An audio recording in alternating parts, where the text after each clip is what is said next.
Four-time world champion, IBJJF Hall of Famer, Professor Gui Mendes. Gui, thank you so much for your time today. Thank you. So we just had the Worlds go down, 2023 Worlds. You guys had an incredible performance. You guys had 6 black belt finalists, 4 world champions. You guys also finished 4th at adult male, 6th at female, 2nd at juvenile. Did these results surpass your expectations heading into the Worlds? I feel like it's something that I don't focus on. Like I have been saying that for a while, and it's true. Like for me, like of course it's amazing when I see the results of the work, but I focus a lot on the impact that I create in the lives of each student. And I think for me, like if one day we get the first place as a team, like will be amazing for sure. But it's not my goal. I feel like for me, like it's more important that the journey of each person is more important to me, and it's what makes me happy when I see the results. But for sure, like I don't know if I was expecting. I don't think I was expecting because I was not thinking about it. But when I saw the result, I was like, wow, like this is like amazing. Something that I believe like nobody ever did before. Like an academy, like you have a lot of gyms with like multiple affiliations, like competing for this title. They train like the whole year, like where they gather people to partner up with them, and like they focus a lot on the points. And I think just for us to be in the middle of like this battle and being like a single academy that it's not like focusing on hiring people to score points, or we never focus on opening affiliations in order to grow the team and like create like more competitors. Like we focus only on that in-house like work that I think for me like stands out because of the quality, and it was really cool. I think for sure was special to see like the name of like our team like in the middle of like so many like large like multiple affiliated teams. I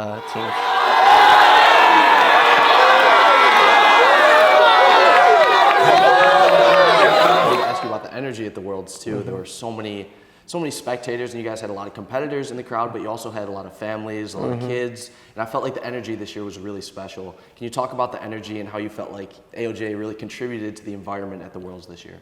Yeah, like it was special. It was really nice. I think IBJJF did a great job like organizing the event. The event looks beautiful. I think like people are getting more and more comfortable with like going to the competition, watching it live. And I think like the more like they understand how special it is, I think the more people we're gonna have in the arena. And for sure, like there's a lot of people that they don't have the chance to be there in person, but every person that has a chance to like travel or like take your family, take your kids, and like be in that environment, I think like there's a lot of learning experience like just by being present in the environment. And that's what I try to show the kids, and I try to take my son, like he was there with me every day for like 4 or 5 days like straight, like because right now he might not understand like what it takes to be a black belt world champion or a world champion at any level. But I want him to see that people have to face their fears, like they need to go there and they have to like fight for what they want in life. And I think like this is like the beauty of this sport. Like it's nothing it's given. Like I think like you have to earn it, like every single victory that you have, and especially at this level, like it's like a lot of times like you have to face like so many like mental battles, like going there. Like you have like so many great athletes too that are training just as hard as you. And I think like the most important is like this huge learning experience for everyone that's there, every student. Like the majority of the people, or I think like almost everybody that is there, like they practice Jiu-Jitsu, right? Like, or like they have like a family member that practices Jiu-Jitsu. So like everyone I think like can learn from that. For everyone that trains, like it doesn't matter if you are like a master, if you are like a white belt, if you are a juvenile or a kid. I think like just by being in that environment and watching people fight for their dreams. Like it's something very special. It's special to me too. I have been there as an athlete, and now being there as a coach. I think like this is the most special thing about like a big competition like Worlds. It's such a high level competition, and you see a lot of young people that are like early 20s. They're like already putting themselves in that scenario where they have to face adversity to get to the highest level in the sport, and it's awesome to be around that. Yeah, it was amazing. And I think the match that brought the most energy to the pyramid was Tynan Dalpro versus Jansen Gomez, the middleweight final. Tynan came into the match with 2 world titles, 60-0 record in the IBJJF. Jansen, of course, was a 2023 European champion at medium heavy, came down to middleweight to face Tynan. I know you guys study your opponents quite a bit going into the matches. What did you feel about Jansen going into the Worlds as an opponent? We knew it would be a tough match. Like I think like any person that come up through the rankings, like winning or having like tough divisions, like will be a different type of challenge. And we recognize that. I think it's not only Jansen, but there's multiple people in every division that have this type of history. It's a new generation that started being professional at a young age, and they bring a different level in competition. And I think that's what's special about this generation. Like they are gonna influence a lot the next generation to start making decisions very young. And for sure, like it doesn't matter who came out of like the other side of the bracket. We knew it would be a tough match. Tynan faced Jansen before. Tynan beat him twice and then lost once by referee decision and in the purple belt. So like they knew each other, and I think like when I try to watch and think about the match, like Jansen did a good job neutralizing like everything that Tynan was trying to do. I think like when you are at the top, you are gonna be studied like you are the target, and that's normal. It happens in every generation with every person. And whenever you have someone that's building a career without hiding like that, he's like won 2 world titles and is competing every major competition, you increase the chance of like any upset to happen. Yeah. And we knew that that's what we signed up for, you know, like we want to be tested and we want to evolve. Like you have 2 routes when you get to this level. One is to be satisfied with like the achievements that you have and slow down, which I think like I know he's 22 years old, but with 2 world titles, like 60 victories, like straight in the IBJJF circuit, and the way he dominates people, like he could easily like slow down and compete 1 or 2 competitions a year, like a lot of people do. But it was never like part of our plans. Like our plans, it's more related to the long journey and like how much impact he can create, not only with like the AOJ students, but in the whole Jiu-Jitsu community. I think he's gonna be a great example for the next generation of what a young champion is and what kind of attitude you need to have when you're successful and when you face this defeat. So I feel like every journey has to have up and downs. Yeah.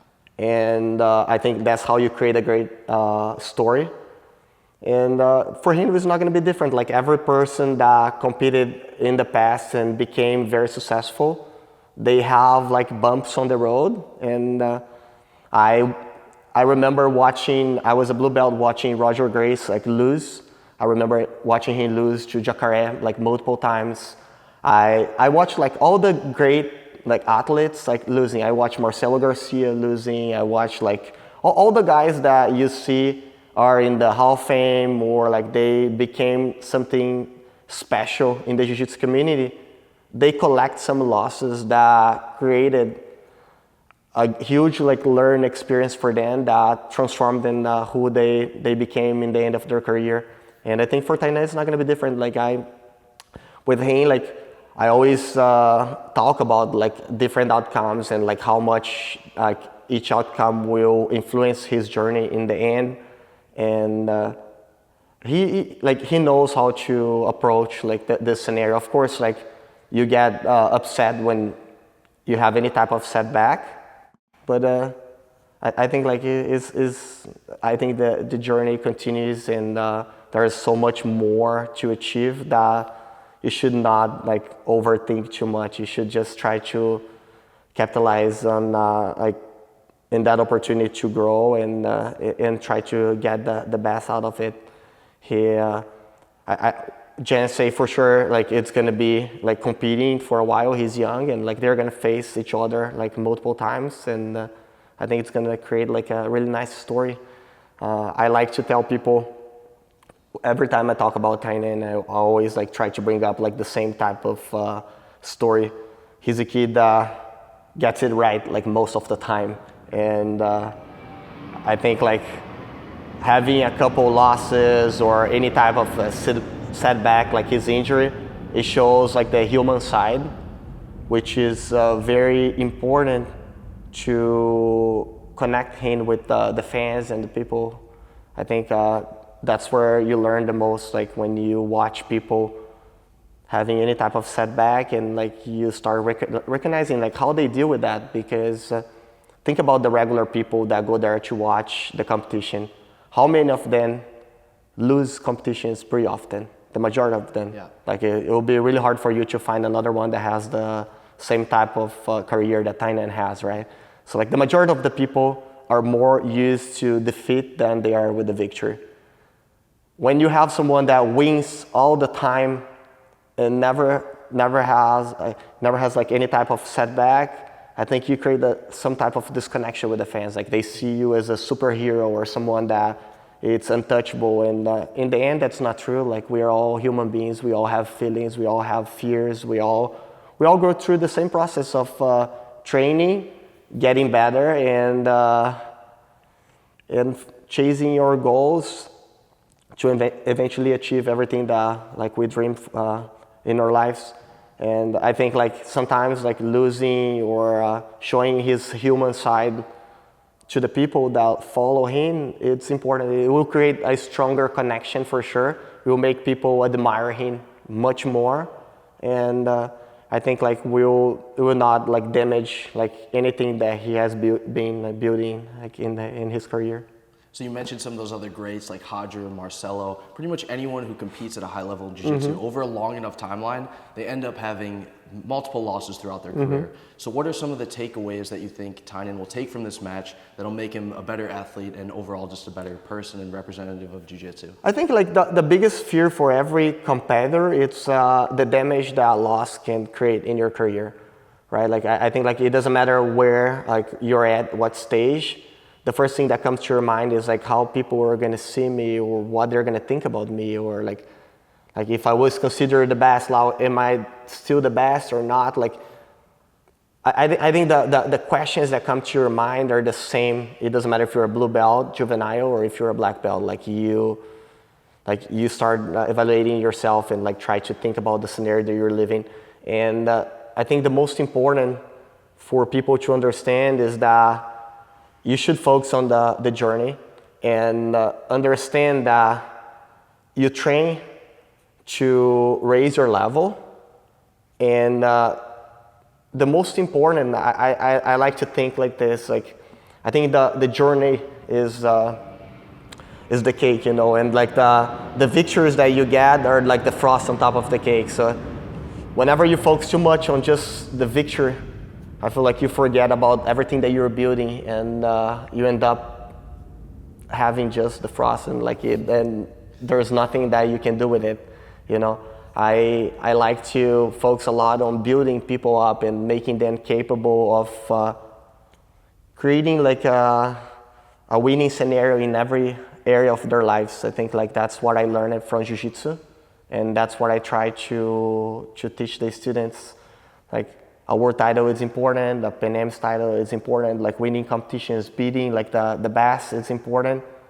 But I think what you do with that is the most important thing. Like how you're gonna get that great moment that happened in your life and transform that into something that will impact other people, will impact like your family, will impact like your teammates, will impact like your fans. Like in the end, I think like that's like that should be the ultimate goal for everybody, right? Like you want to be a star in the sport, Like I think like you should use all this fame, all this attention, all this. I think all this love that people have like towards you to teach good lessons, and I think that's how you're gonna leave something good behind. You know, it took me a long time to understand that.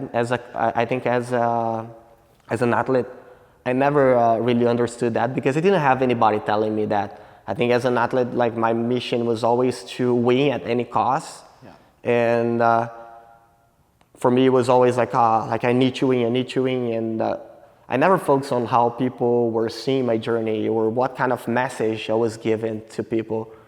And I think that was my biggest change when I became a coach, because I started caring more about not how people were gonna see me as a person, I think, but how I'm gonna influence like people like you, like how I'm gonna use my work to create a positive impact like everywhere I go. And to me, that's what matters the most. Being able to guide people to achieve like success in their careers or to chase their dreams, and then using this story that we're building together, like me and Taina and the other athletes, to influence like other instructors, influence like younger athletes to one day try to do the same, try to use all this skill that you're learning to become someone that creates a good impact where you go. And for me, I think like that's the main goal. This is the takeaway lesson that Tainan and all the other athletes will learn. It's like, it's not all about you, you know. I think it's more about like what you create and how much like that your journey can influence other people. If you're a selfish person, just focus on your family, then focus on like the people next to you, the ones that you love the most, and try to create a good environment for them, try to create a good influence on them. But I think like that as you grow up and you get older, you become less and less selfish, and that's what happened to me. I feel like as a young competitor, I was very selfish. I was always about me and what I was doing, and like everything was totally related to me in my mind. And I think the transformation in my career, like to become like a good coach, start happening with like being more selfless and like giving more. And even when you know you're not gonna get anything in return, or even when you know that people might underappreciate what you're gonna do, like you do it anyways because you're passionate about like the transformation that you create.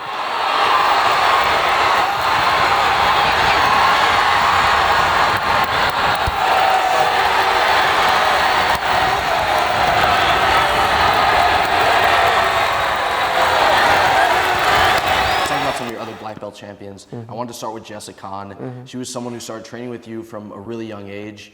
I think there were probably a lot of expectations for her as a black belt. She had some great results. Of course, she won the 2022 Pans, but she did have some losses as well. So how amazing was it to see Jessa win the world title? And I just want you to talk about her persistence and her dedication to achieving that goal. Yeah, like I think I never celebrated so much like I did with her victory, because I knew how much it would mean to her. Not the world title itself, but I think more of like overcoming something that was in your mind, you know. Like she came up through the rankings, like winning everything. As a juvenile, as a purple belt and brown belt, she was able to dominate like the division.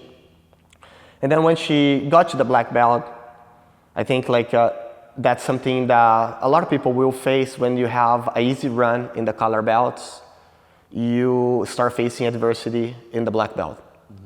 And I think she did not know how to deal with the situation.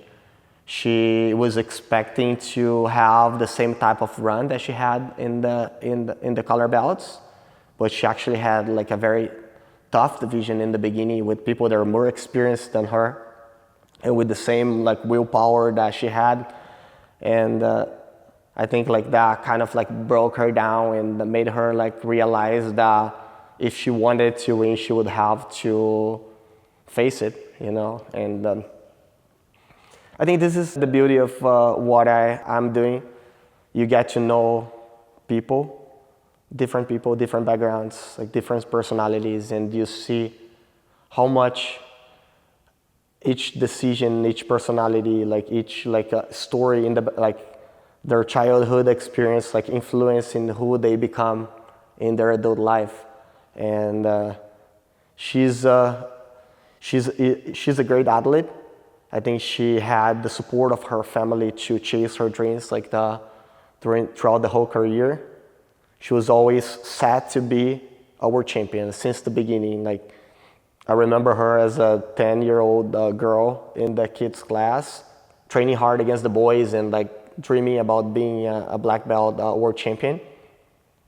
But I think like the fact that she did not face a lot of adversity in the color belts kind of like didn't prepare her for that stage. And that was not something that we could easily fix. I think like we were doing our job, like we were going to the competitions, competing as much as possible. But I think like she didn't face anybody that had her level at the time. And when she started facing that in the competition, I think like that was a big impact. And she had to overcome a lot because she started doubting herself. I saw something that I see her going from being a very confident, like young, like little girl, knowing that she's going to the competition to win, to basically like fearing like the competition and the outcome before she even stepped on the mat.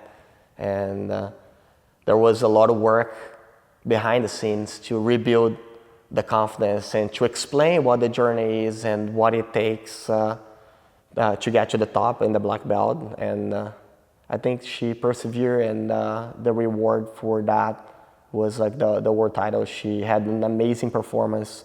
She was able to submit like 2 girls that were like tough competitors.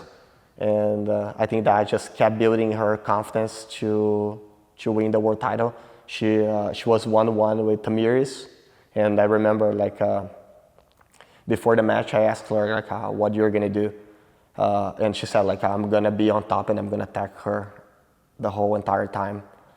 And I felt a lot of confidence in her words. Like if I think it was like the first time that I saw her having this type of like confidence and attitude in the black belt. I've seen that in the color belts, but in the black belt, like she did not have that.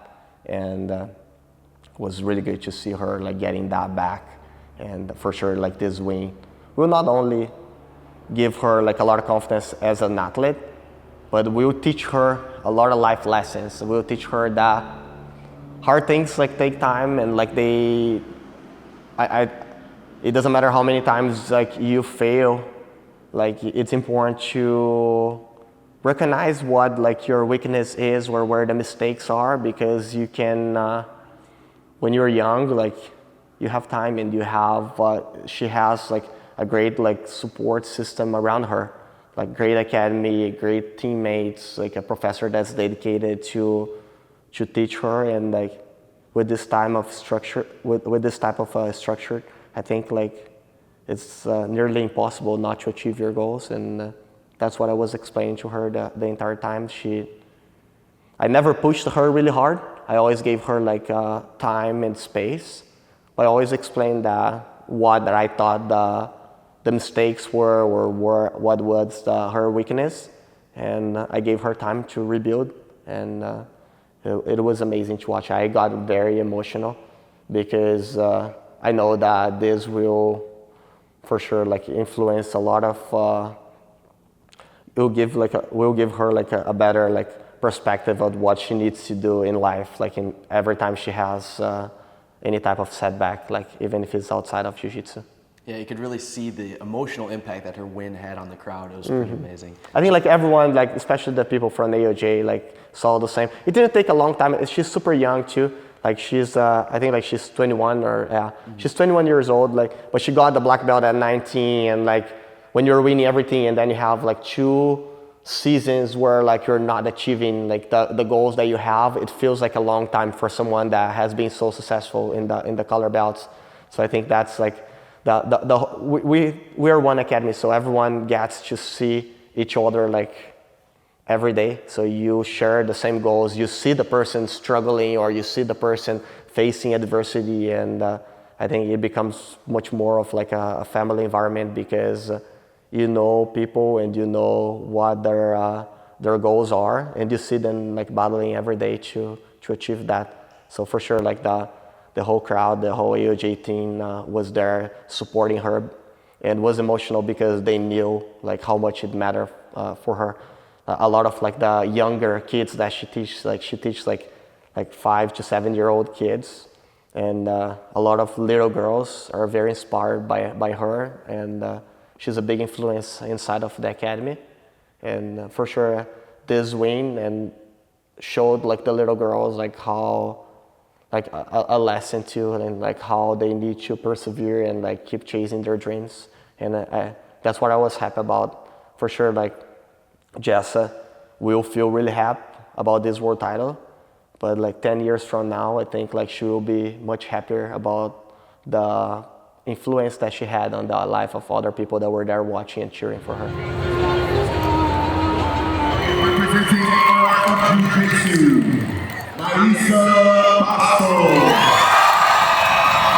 So Jessa won at light feather. You had Maia Bastos win at rooster. Maia won 3 major titles in 2023 at light feather, went down to rooster, won her 4th world title. I know she was very accomplished coming into AOJ. She won 2 straight athlete Grand Slams.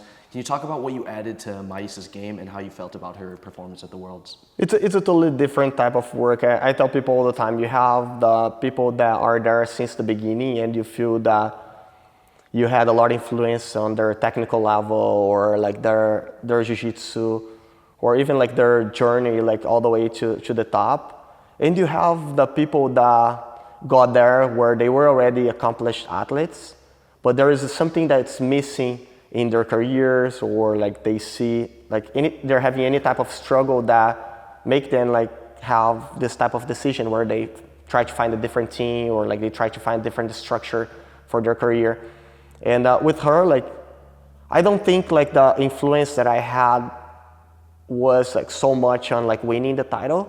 I think like I'm very realistic, and I know that she'd be able to win the title if like she was under anything, like she achieved like the level that it takes to win, and she is above the level of the division. And I feel like there's a lot of things that will influence her decisions now, like after like the victory, and like that's what I have been working on, like helping her to structure her career, because in the end, she is a 4-time black belt world champion. She'll probably be in the Hall of Fame in the future, but we want to create much more than that. I think like every athlete like has the goal of like either building a family or providing for their family, or like having a better life with jiu-jitsu, being able to monetize your skill. And I think there's a lot of things that we have at AOJ that will help her to create this structure and help her to show her story a little bit more, help her to influence like people much more. I think like she has a very unique story. She's a girl that always had the support of her family, and she has been competing since young age. Like she went through the color belts as a kid, and living in Brazil, she had like she went to different academies and had different experience like in different academies. For sure, she learned a little bit in every academy, but I think like my goal now with her is to take her career to the next level and really transform her into a professional. And I'm pretty sure that I can create a lot of good opportunities for her, and like transform her career in something like even more special. And she's still young. She will win more world titles, and for the next ones, I believe I'll have like a bigger impact in her jiu-jitsu.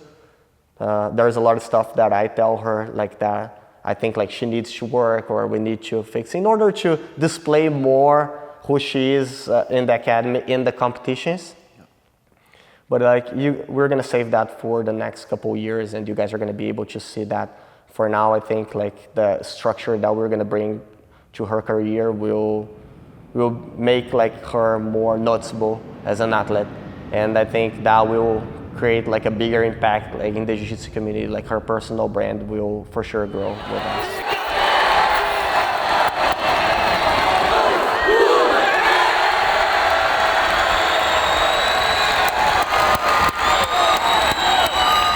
So similar to Maisa, you also had Pacho join the team recently, won the Worlds in 2021, had a little setback in 2022, didn't win that year, took 2 silver medals in 2023, one at the Europeans, one at the Pans, losing close matches in the finals.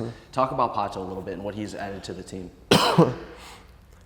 I feel like with Pacho it's a little bit different than Maisa, even though the background story like looks kind of similar.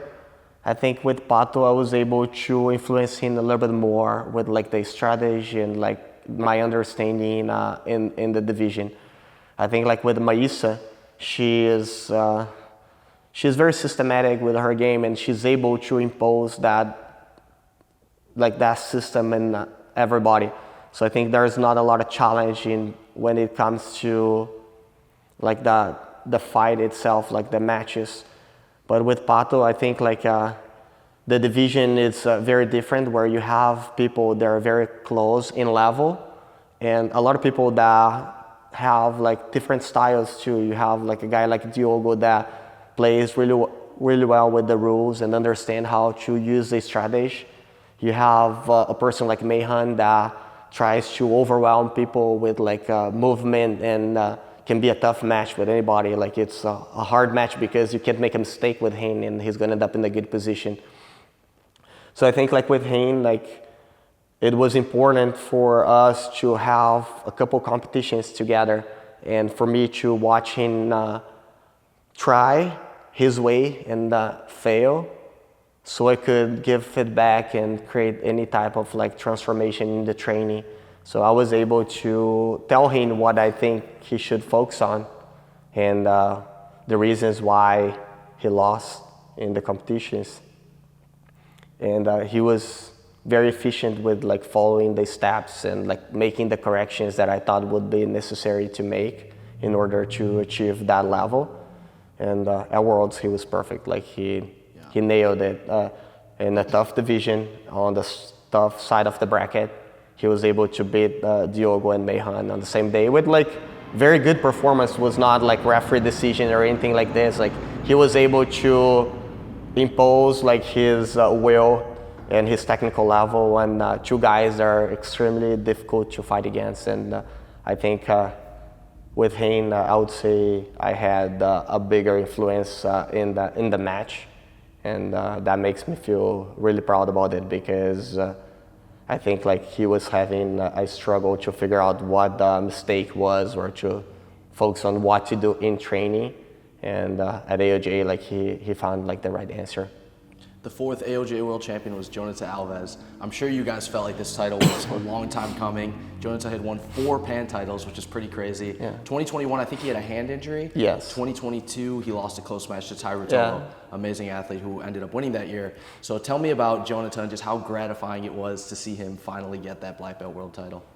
It was amazing. It was another victory that you saw people celebrating so much, and was very emotional to me, because I think like just his story, it's very similar to Jessa. He was very dominant in the color belts. Like he was able to win 3 Pan Am's title, beat a lot of great athletes in the division. But I think like that year that he hurt his hand created a huge impact in his career, and it changed a lot the way he was training, and like the recovery time was something that was hard for him, because I'm gonna kind of like walk through like what happened so you guys can understand. He was competing at was 2021, right? Yeah. Yes. Yep. And in the first match, he dislocated his finger, so he had like a really bad injury. And in the middle of the match, I remember like the doctors like stopping the match and like him like showing to me like that his hand like and his finger was like totally out. It was really bad. And then they end up like taping it, and he was winning, and then he kind of like held the score and end up winning the match. after the match, he came to me like showing like what happened, saying that he wanted to continue to compete. And I think this is the part where like I need to be like very honest with them and like try to explain the scenario that they're facing.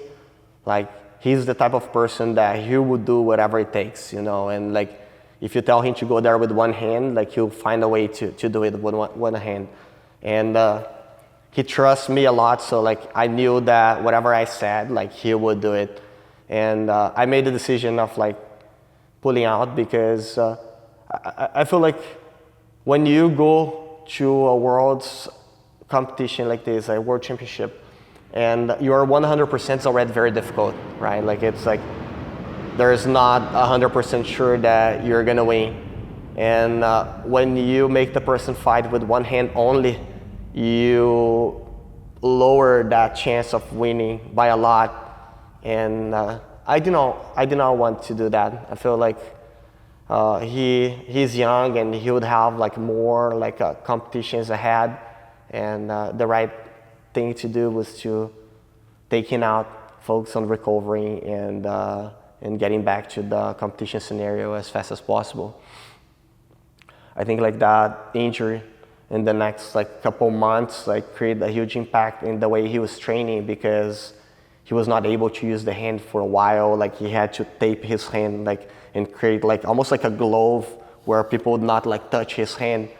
And when you're training that for months, it affects a lot with your style of fighting and the way you're training, and affects a lot your mindset too, because matches that were pretty easy for you became like very difficult now because you're only using one hand. But like the other option would be to sit on the bench and watch people improve, and that was out of question. Like he did not want to do that. I didn't want to do that too.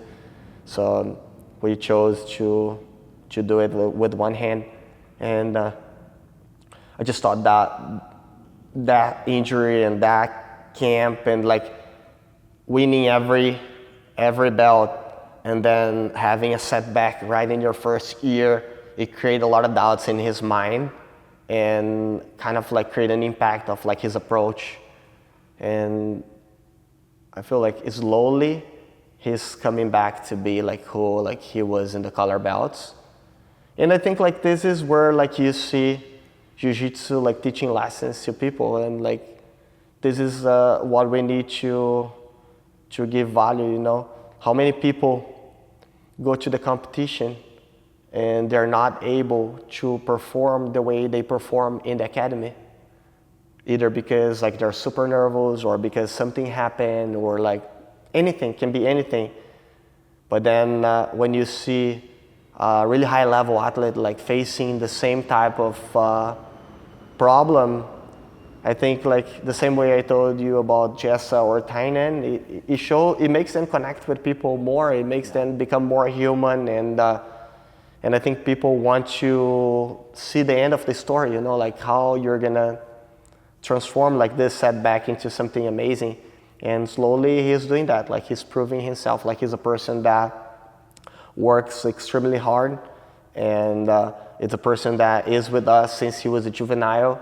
So like we have a very strong bond, and this is just the beginning. Like he will do amazing things with his career, and I think like winning this world title was something very special, not only for him but for the whole team. It completed like we have 3 people now that came from our kids program or juvenile program all the way to black belt world champion, and my goal is to keep raising like this number and be able to create more amazing athletes like from our programs. It's a great segue into my next question. I want to talk about the juvenile team a bit. They took 2nd overall at the Worlds. Incredible performance. You had so many juvenile athletes competing and doing very well. Tell me about the juvenile program and why it's always been like a priority for AOJ, and how you feel like that's playing out in the competition results. I think the priority was always the kids program that would eventually become the juvenile or adult or black belt world champion. It's just like when we opened the academy in 2012, the goal was to create the best kids program that Jiu-Jitsu have ever had.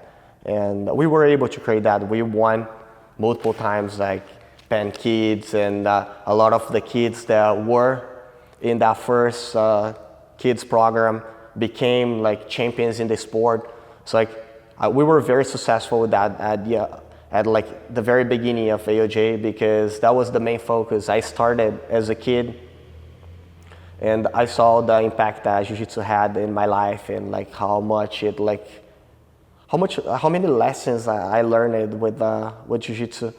And my goal was always to be able to do the same. I knew my goal was always to be eventually a dad, like at a young age, and like have my kids training Jiu-Jitsu, and like creating this environment so I could have one day like my own kids like training there. It was always part of my dream. I just saw the kids program expanding more and more. Like we started with like 3 classes per day. Right now we have 6 age groups with 3 classes in each group. So we have like more than 10 classes per day, kids classes per day. So it's like amazing. We have like, I believe we have like around like 400 kids in the program. And it's something that makes me very proud, because I know that a lot of these kids will become juveniles, like that will be champions in the sport, or blue belts, purple belts. But I think like most importantly, like a lot of these people are gonna experience Jiu-Jitsu and take the lessons. Like they will have to learn to work hard. They will have to learn to persevere. They will have to learn to deal with their emotions after every setback. And I think these are the type of lessons that like you take to any area of your life, you know, and the kid that eventually will become a doctor or a lawyer or like anything. I think like they will benefit from the Jiu-Jitsu journey, even if it's like a short journey for some of them, and they will learn some life lessons that are not taught in any classroom, you know. You go to school and they think like a lot of times like they try to make it easier for you. They try to make it seem that life will be always smooth, and like it will be always, I think like they will try to avoid the problems, and in reality like life is tough, and like you have to deal with a lot of problems and learn how to solve it. And I think this is the magic that we have in any sport, I think, or the majority of the sports. And I'm just like to like be able to involve it with that, and like teach Jiu-Jitsu and use Jiu-Jitsu as a tool to spread this, you know. And like I want the kids to learn. Like I have my own kids, and I see this transformation. Like when my kids, right in the beginning, they would go to the mat, and if they lose, or if like somebody like by accident like hits them on the face or anything, like they would start crying, and they would not know how to control that situation. And then slowly you see them learning how to control, how to stay composed, how to figure out what's the best approach to do, ask for help for the instructor, or like this is the type of things that I think only like a sport will teach you. And Jiu-Jitsu is a great tool for that, because it's 101, and I think like you have to own your mistakes and learn from it. You know, a lot of times like when you play a team sport, you kind of spread the defeat with everybody, and like, we made a mistake. You never take ownership of it. But like when you have like Jiu-Jitsu, it's you and your opponent or your training partner. Like any mistake that's made or anything that you're not able to do, it's your fault.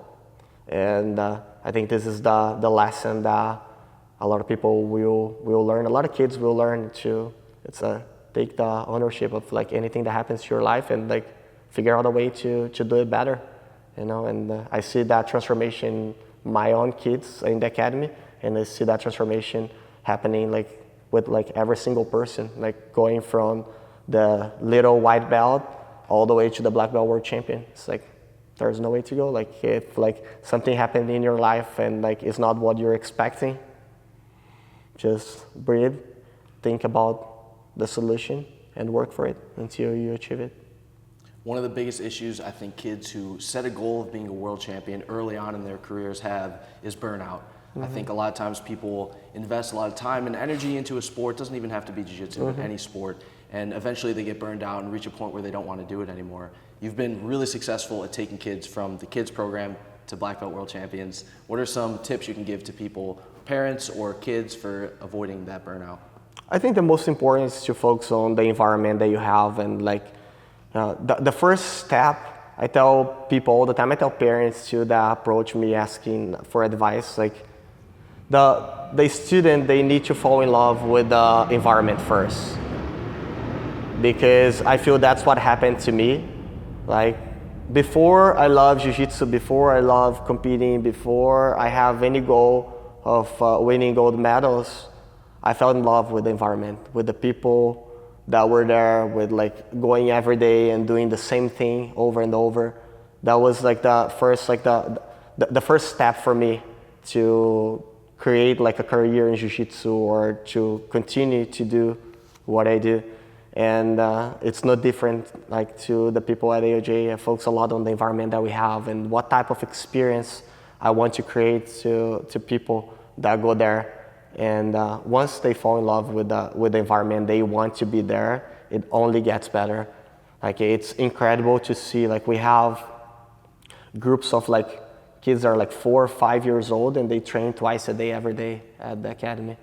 And the parents are not forcing or anything, it's just like they love to be there. Like instead of being in the playground, or instead of being like playing video games or watching like a cartoon, like they want to be with their friends, like doing jiu-jitsu. And I think this is a huge accomplishment, not only for me, but for the whole AOJ team.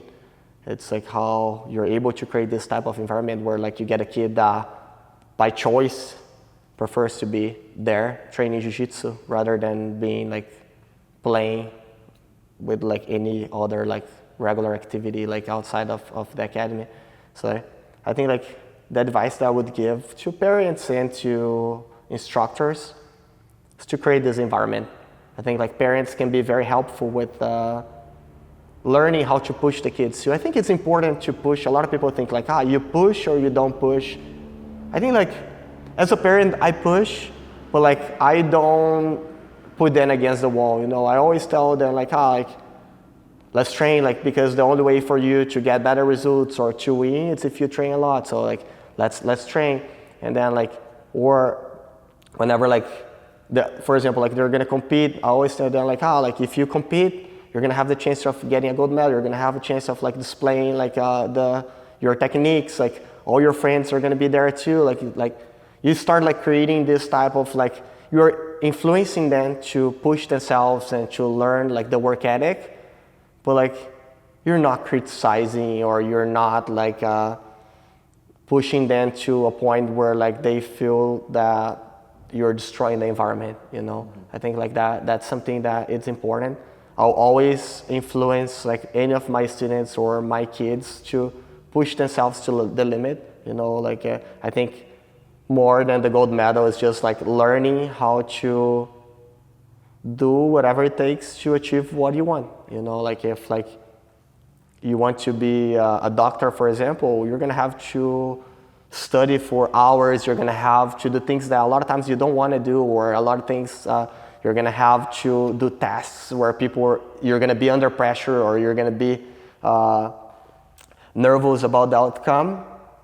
But like it's what you need to do in order to prove that you're capable of being a doctor, or for a lawyer is the same thing, or any other activity. And for jiu-jitsu it's not different. Like if you want to be a champion, you're gonna have to do things that you love, like the jiu-jitsu training and like the part that you stay with your friends. But a lot of times like the pressure that comes with like competition, the pressure that comes from like training hard, or like training when you're tired, like this is something that you learn how to endure and like keep going, keep pushing. And it's important for any person to learn that. I think like when you remove that from someone's life, like the person, like they become they become very soft because now like they're expecting that everything will be easy and there will be no challenge or no adversity, and then like they become very emotional. They don't know how to deal with the situation.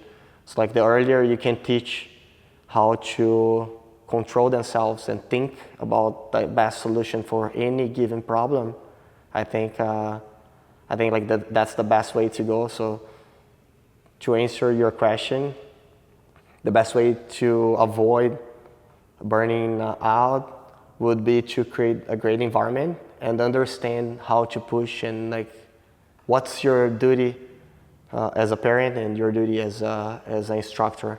You should never like cross the line as a parent. Like you don't want to destroy your relationship with your kid, because above everything, like you are the dad or you're the mom.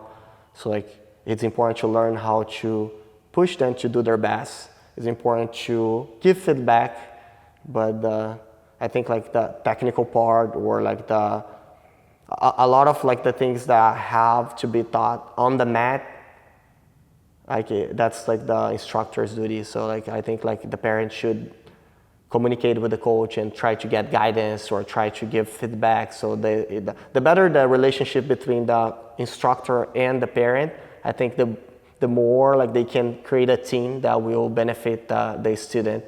But if there is any type of disagreement or any type of disrespect like between the coach and the coach and the parent, I think that creates like that stressful environment, which like leads the kids to end up like quitting or like to being like under like a overwhelming pressure, and like it never like ends well.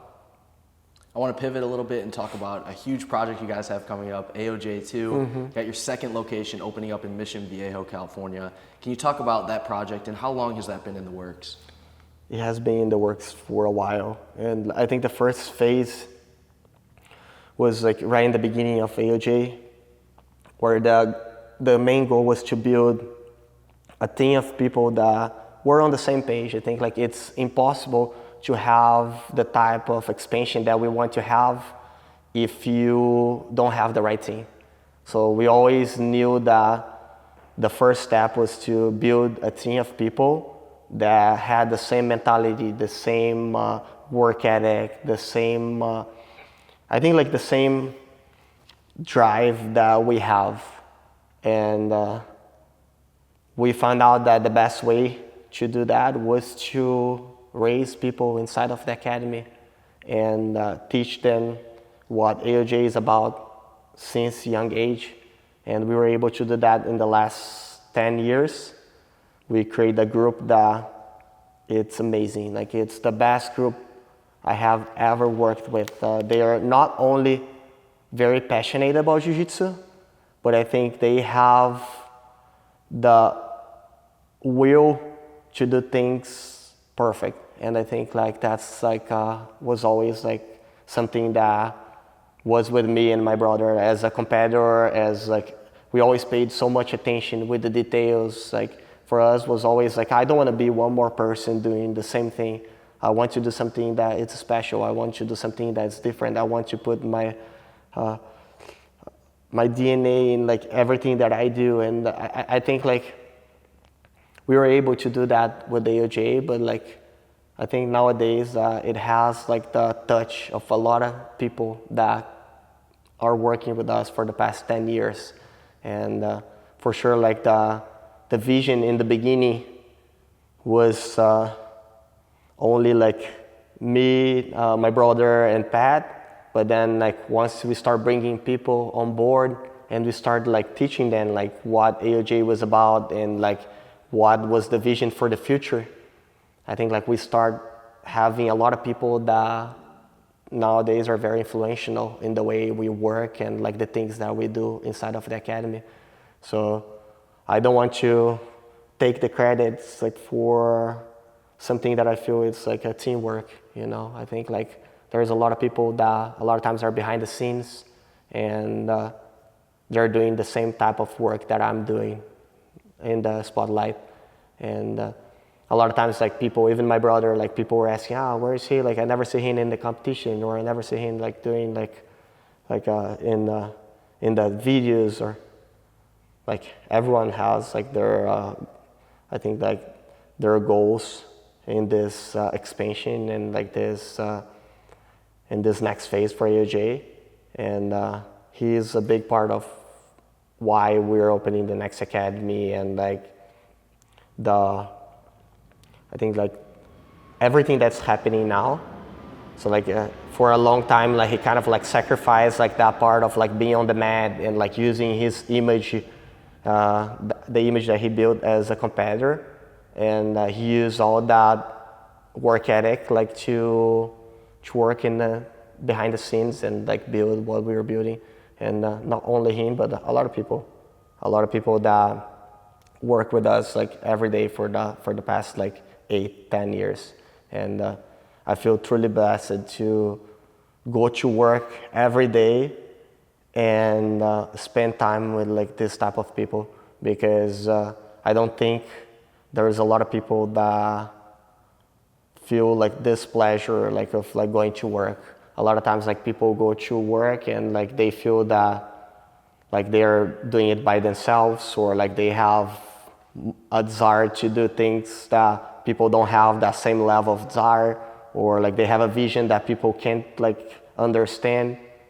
I think with us, in the last 10 years, we built a team that we're fully on board. Like every person that's working with us understand and what part of the process we are, and what's the final destination. And I think that was the most important.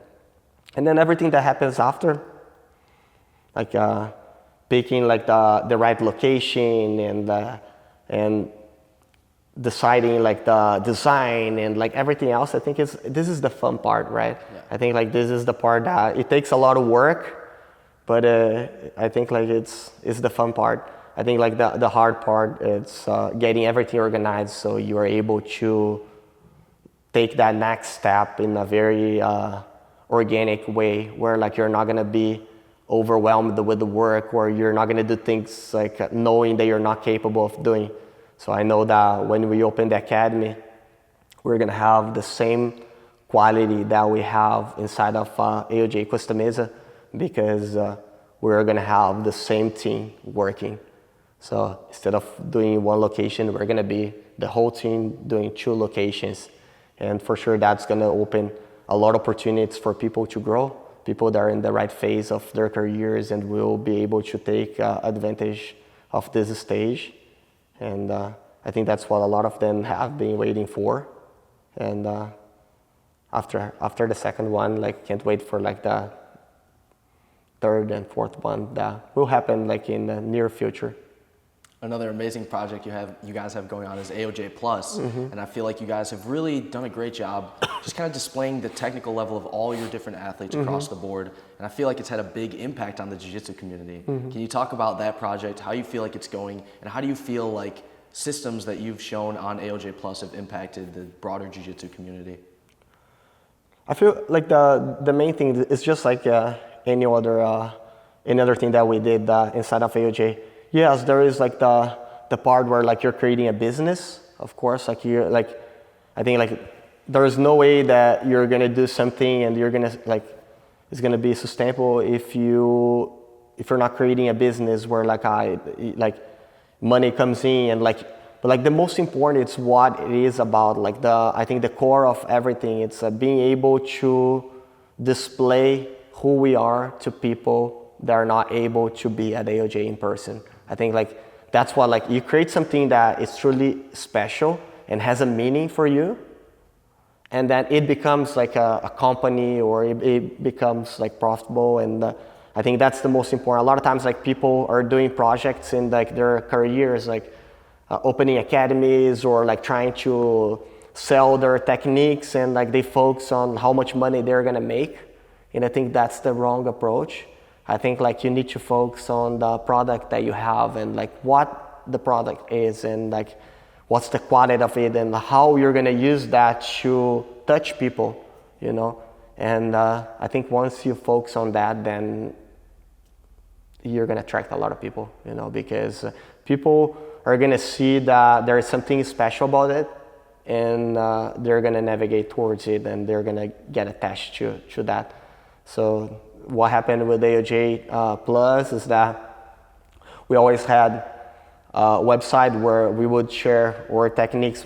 In the beginning, it was just me and my brother, and with the team growing and like you building champions, you building people that have like fans and like people want to learn from them, you start expanding, and it became a platform where people are able to display who they are. Like you have a person like Tainan or a person like Cole or many other athletes that imagine how many people would love to learn their techniques, would love to learn like who they are as a person and like get a little bit closer to them.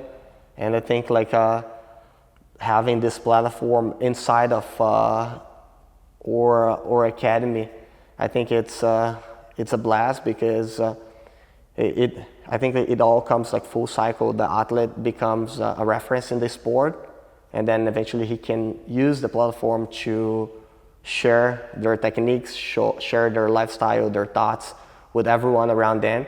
So they become someone that people have easier access to them because of the platform, and I think that creates like a profit for them too. So it all like end up like working like perfectly to the athlete too. I think that's important. I think that in the Jiu-Jitsu community for years, like was hard to have like a platform where you can work. Like was always, I remember at my time when I was a blue belt, was always like you have to be a black belt and then you have to win worlds, and then the best way to make any type of profit with your skill would be to travel the world teaching seminars. But we all know that stage of your career can never happen if like you don't win worlds or if you don't become very successful in the competitions. Imagine how many people dedicate their lives to Jiu-Jitsu with the hope of winning competitions and becoming famous, and they don't achieve that. And maybe like that person will achieve that, but that's gonna be something that they can work on for a couple of years, and then someone new will come, a new champion, someone that it's more popular, and then what you're gonna do after. So I think that was always my worry as an athlete. I always thought like I'm gonna build my career, like what's gonna happen. Like I know that a person that wants to be a doctor, they go, they study as much as possible, they put a lot of hard work, they face everything that they have to face, but then eventually they get a job and then they're working with their job, and that job has a straight reflection of like what the money that you're gonna make and how you're gonna provide for your family and like the things that you're gonna achieve. But like with Jiu-Jitsu was always different. Like it was always about the person that you become and how you're able to create a huge influence in the community, and that would be a way for you to monetize your skill.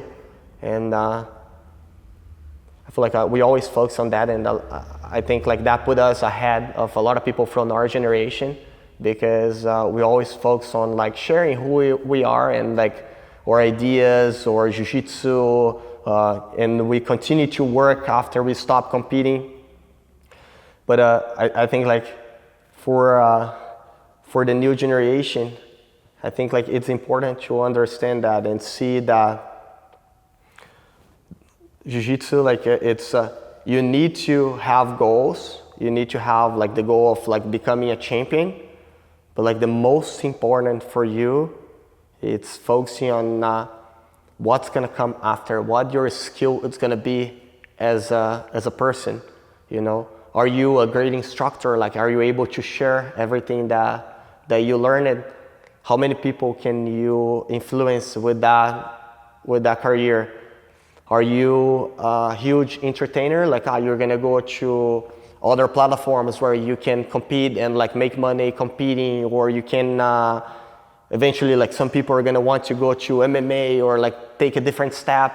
There's like a lot of routes that you can go, but like I always try to teach people that you have to have a clear vision of what your training it's gonna lead you to. So like, this training is perfect, I'm gonna eventually become a world champion.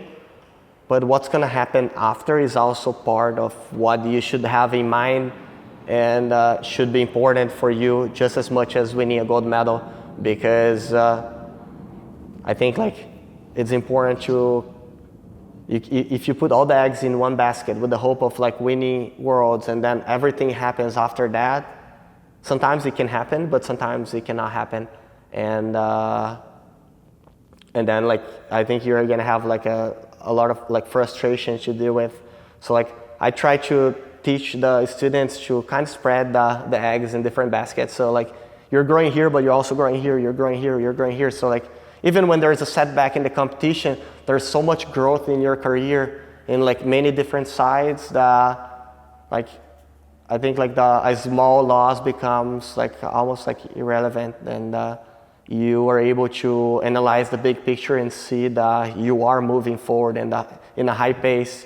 And I think like this is a big part of what happens with like people like Tynan.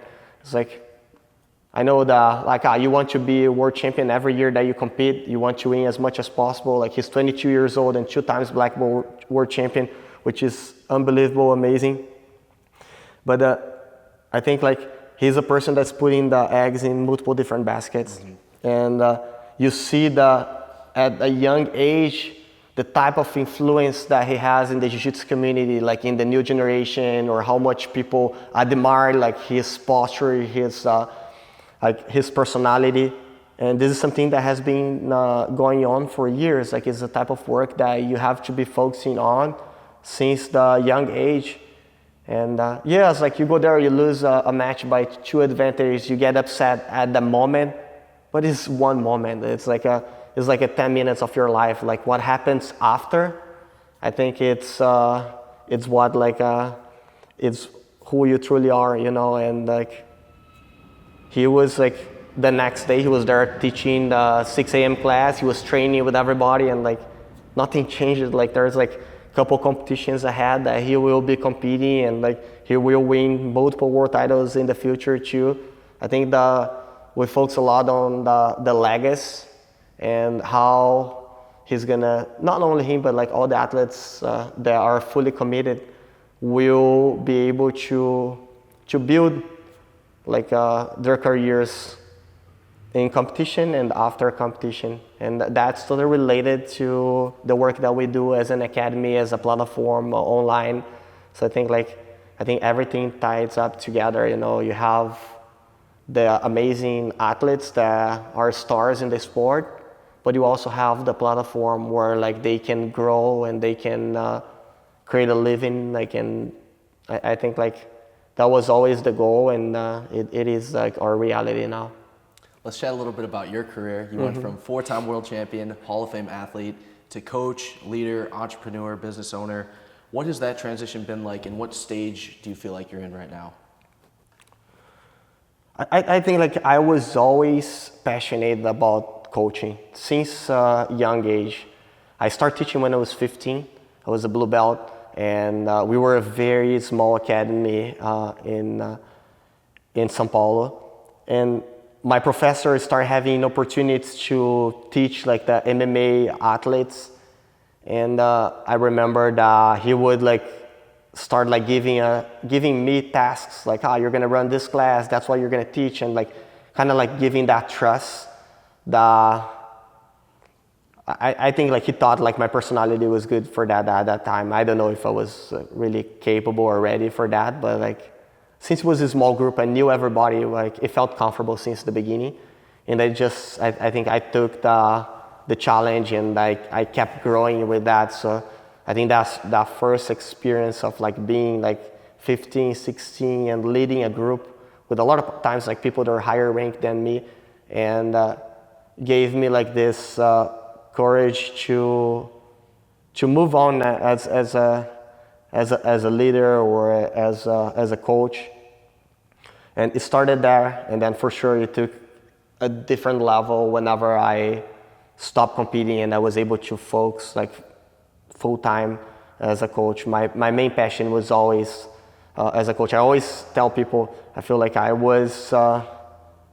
used the competition scenario as a way for me to gain credibility and was the only thing that I knew how to do, to be honest. Like we were a very small team, and like the whole group that was working with me, they were focusing on being black belt world champions. So like I might as well do it too. Like, but it was never like my main passion. I never felt truly passionate about like being a world champion or winning world titles. I always felt that was necessary to become who I am today.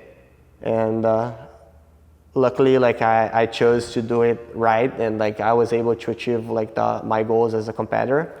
But I think like my career, like it start like falling into place where like I felt that I was doing the thing that I was born to do when I started coaching, and I was dedicating myself to be an instructor and a leader inside of AOJ.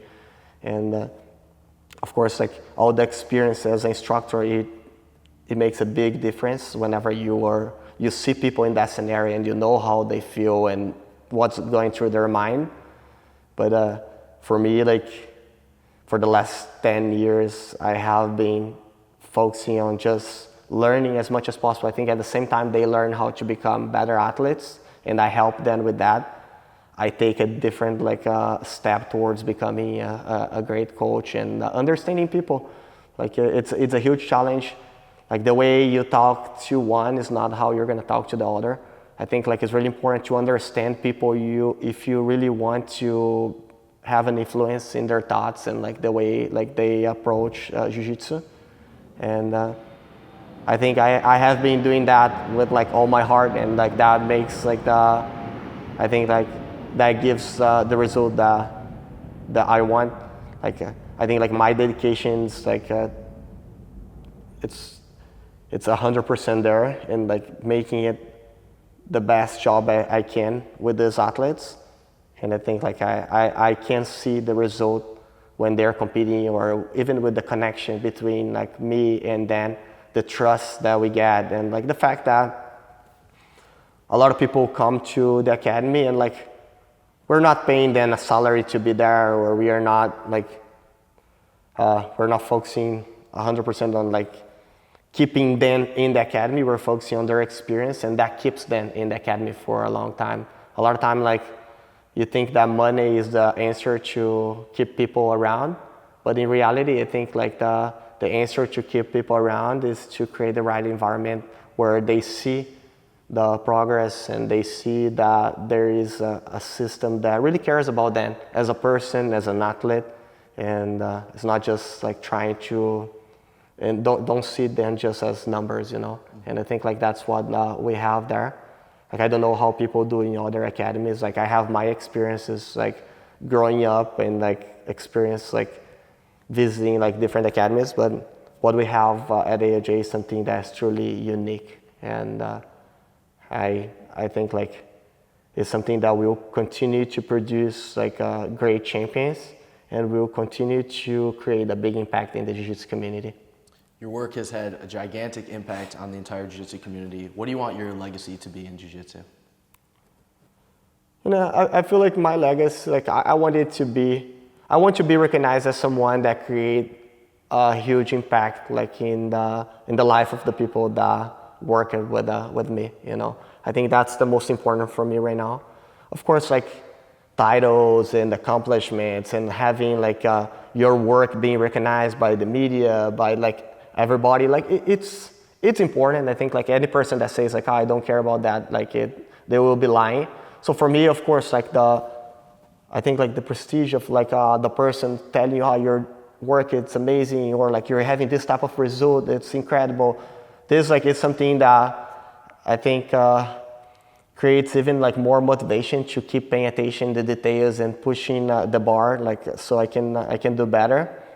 But in the end of the day, like when I am in the academy, all I care about is the people that are with me and the people that are working with me, and like what kind of information I can give to them, or how we can relate so they can achieve their goals at the same time that I'm working to achieve my goals too. So I think like this strong connection where it's not just like me working for them, but we are working together. And like that, I think this partnership that I have like with like a lot of them. It's special to me, and it's what I want to be remembered for in the Jiu-Jitsu community. Someone that was a great leader and was able to create like a big impact in the Jiu-Jitsu community, but most importantly in the people that worked with me. I want to be the difference in their lives, and I want them to look back and say, if it was not because of him, maybe I would never achieve like the goals that I had. And that's what I see, that a lot of like amazing coaches in sports like were able to create like this type of connection with like their students. And I want to do the same. I feel like I'm doing already with like a lot of them, but for as long as I'm doing it, I'm gonna give 100% to keep creating this strong connection and like make them be the best influence they can be in their lives. Congrats on all your amazing achievements. Thank you so much for your time today. Hopefully we can do this again soon. Thank you, man. Thank you. Thank you. Thank you.